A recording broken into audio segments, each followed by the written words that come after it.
Hello and good morning. आज हम cover करने वाले हैं आर्टिकल 100 से आर्टिकल 120। तो आखिरी तक बने रहिएगा और जितना ज़्यादा आप रिवीजन करेंगे उतने सारी चीज़ें आपके लिए आसान होती जाएंगी। दो चीज़ हैं, एक है practice, P for practice, R for revision. हम जितनी ज़्यादा चीज़ों की प्रैक्टिस करेंगे और जितना ज़्यादा रिवीजन करेंगे उतनी ज़्यादा चीज़ें हमारे लिए आसान होती जाएंगी। So let's move forward to today's video. अभी तक हमने रिवीजन करे थे 80 टू 100, हम 100 आर्टिकल तक आ गए थे। अब हम कवर करने वाले हैं आर्टिकल 100 से आर्टिकल 120 के बीच में क्या क्या चीज़ें हैं। Can we select pen? क्या हम पेन सिलेक्ट कर लें?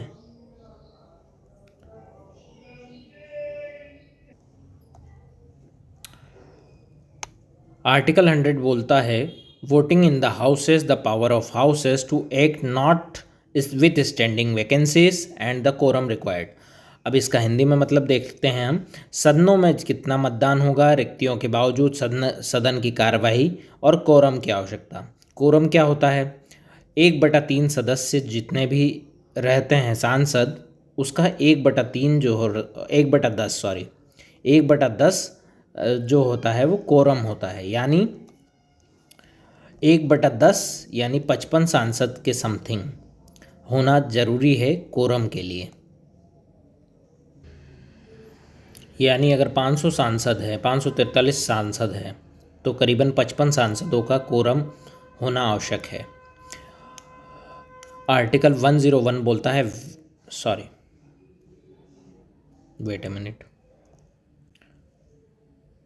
आर्टिकल 101 बोलता है vacation of seat by member of parliament. संसद के सदस्यों की सीट खाली होने की स्थिति में क्या स्थितियां बनेंगी और कैसे उनका चुनाव होगा। आर्टिकल 102 बोलता है disqualification of member of parliament.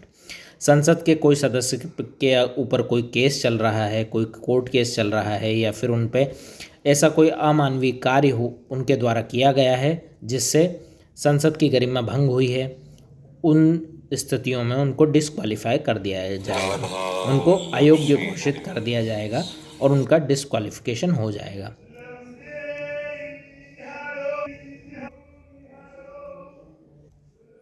Article 108 103 बोलते हैं decision and disqualification of member of parliament by president. इसका जो डिसक्वालिफिकेशन करने का निर्णय किसके हाथ में है? हमारे जो राष्ट्रपति हैं उनके हाथ में। अगर कोई भी सांसद के ऊपर कोई अमानवीय कार्य के द्वारा केस किया जाता है या अमानवीय कार्य उन पर घोषित हो जाते हैं तो उसका डिसक्वालिफिकेशन, उनको बर्खास्त करने का पावर जो है हमारे राष्ट्रपति के पास है। आर्टिकल 104 बोलता है penalty for sitting for voting before talking auth and disqualified. शपथ लिए बिना या अयोग्य रहते हुए बैठने और मतदान पर दंड। कुछ एक ऐसी परिस्थितियां होती हैं जहां पेनल्टी दी जाती है, डिसक्वालिफिकेशन किया जाता है सांसदों का, उसके लिए आर्टिकल 104 है। आर्टिकल 105 बोलता है power, privileges, immunities of parliament of its members. संसद और उसके सदस्यों की शक्ति, विशेषाधिकार और प्रतीक्षाएं। जो संसद में सांसद जो लोग होते हैं, जो हमारे क्षेत्रों से एमपी चुने जाते हैं, उनके पावर्स क्या हैं, उनके विशेषाधिकार क्या हैं, इम्यूनिटीज़ क्या हैं, उनको क्या क्या शक्तियाँ प्राप्त हैं, क्या क्या विशेषाधिकार हैं और क्या क्या उनके हाथ में शक्तियाँ निहित है, ये सारी चीज़ें आर्टिकल 105 में आती हैं। आर्टिकल 106 बोलता है salary and allowances of member of parliament. संसद के जितने भी सदस्यगण हैं उनके वेतन और भत्ते के बारे में आर्टिकल 106 बोलता है। Article 107 provisions regarding the introduction of passing of bills excluding money bills. विधेयक मनी बिल को छोड़कर के प्रस्तुतिकरण और पारित करने के संबंधित प्रावधान आर्टिकल 107 में आते हैं। आर्टिकल 108, जो 108 नंबर बहुत लकी नंबर है, वो बोलता है joint sitting of both houses in the case of disagreement on the bill. कोई बिल है, अब लोकसभा है और एक राज्यसभा है, दोनों के बीच में अगर कोई मतभेद है तो वो दोनों सदन एक साथ बैठकर उस मतभेद को हल करेंगे। उसके लिए जो संयुक्त बैठक होगी वो आर्टिकल 108 बोलता है। Article 109 special procedures for regarding money bill. वित्त विधेयक। अब वित्त विधेयक, मनी बिल, जितने भी मनी बिल होते हैं वित्त विधेयक। वित्त विधेयक यानी कौन सा पैसा किस योजना में किस मंत्रालय द्वारा पास होगा और वो कितना होगा और कैसे किस किस किस्तों में कितनी किस्तों में पारित होगा। तो ये सारी चीज़ें वित्त विधेयक में आती हैं। तो special procedures regarding money bill, ये मनी बिल में आर्टिकल 109 में आती हैं। आर्टिकल 1010 बोलता है definition of money bill. Money bill क्या है, वित्त विधेयक की परिभाषाएं आर्टिकल 110 के तहत आती हैं। Article 111 annual financial statement.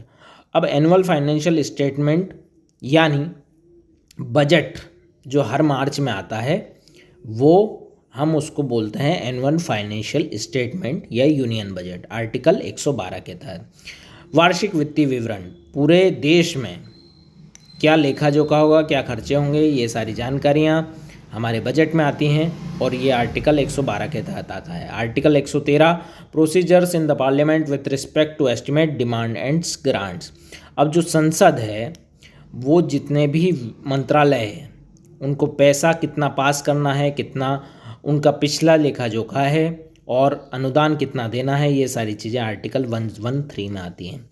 संसद में अनुदानों की मांग और संबंधित प्रक्रियाएं, article 114 appreciation bills, withdrawals of funds from consolidated fund of India, धन का व्ययन और विधेयक। अब पूरे साल भर में कितने विभागों में कितना पैसा खर्च हुआ है उसका लेखा जोखा रखना और वो सारी चीज़ों को संभालना आर्टिकल 114 में आती हैं। Article 115 supplementary additional and excess grants, अनुपूरक अतिरिक्त एंड अधिक अनुदान, ये सारी चीज़ें आती हैं आर्टिकल 115 में। आर्टिकल 116 बोलता है votes on account, votes of credit and एक्सपेक्शनल grants, लेखा अनुदान, क्रेडिट वोट और असाधारण अनुदान। कोई विशेष परिस्थितियाँ जब पैदा हो जाती हैं, जैसे कोरोना हुआ था तो विशेष ग्रांट्स पास करने होते हैं, तो ये सारी चीज़ें आर्टिकल 116 में आती हैं। आर्टिकल 117 वित्तीय विधेयक का विशेष प्रावधान, special provisions for financial bills, कई बार फाइनेंशियल बिल्स को जल्दी पास करना होता है तो ये सारी चीज़ें आर्टिकल 117 में आती हैं। Article 118 rule of procedures for parliament, संसद की प्रक्रिया कैसी चलेगी, संसद क्या कार्य होंगे, क्या नियम होंगे, क्या सावधानियाँ होंगी, ये सारी चीज़ें आर्टिकल 118 में आती हैं। Article 119 regulation and law procedure in the parliament for financial business, संसद में वित्तीय कार्य प्रक्रिया हेतु विधि का विनियमन, regulation in the law procedure of parliament for financial business. अब 119 में फाइनेंशियल जितनी भी वित्तीय प्रक्रियाएं हैं, वित्तीय कार्य हैं, उनके लिए क्या नियम होंगे, ये आर्टिकल 119 में आती हैं। और हमारा आज की वीडियो का लास्ट आर्टिकल है article 120 language to be used in the parliament, Hindi और इंग्लिश एज डिसाइडेड, संसद में प्रयुक्त होने वाली भाषाएं हिंदी और अंग्रेजी या अन्य अनुक्रमित भाषाएं। आपने कभी देखा होगा कि कुछ एक सांसद जो हैं साउथ इंडिया के वो हमेशा इंग्लिश में बोलते हैं, नॉर्थ इंडिया के हमेशा हिंदी में बोलते हैं, क्योंकि उनकी नेटिव लैंग्वेज, उनको आसान भाषा जो है वो अंग्रेजी है साउथ इंडियन लैंग्वेज के हिसाब से, क्योंकि अंग्रेज वहाँ आए थे, उनके लिए नेटिव लैंग्वेज इंग्लिश वो इजीली अडॉप्ट कर गए। हम नॉर्थ इंडियन लोग हिंदी बोलते हैं और कुछ एक लोग जो है जैसे संसद में ओवैसी जैसे लोग जो है हैदराबाद से आते हैं तो वो उर्दू का अधिकतर प्रयोग करते हैं। तो ये सारी चीज़ें आती हैं आर्टिकल 120 में। ये सारी चीज़ें रहीं आज की वीडियो में। जितना ज़्यादा हम रिवीजन करेंगे PR मॉडल, P यानी प्रैक्टिस, R मतलब रिवीजन, चीज़ें आसान होती जाएंगी और चीज़ों को कठिन बनाया जाता है, चीज़ें सरल ही होती हैं। ज़्यादा वीडियो को लंबा ना करते हुए हम नेक्स्ट वीडियो में सारी चीज़ें कवर करेंगे और ये सारी चीज़ें आपको मेरे टेलीग्राम चैनल पे मिल जाएगी। इसका लिंक मेरी चैनल के डिस्क्रिप्शन में मिल जाएगा। जय हिंद।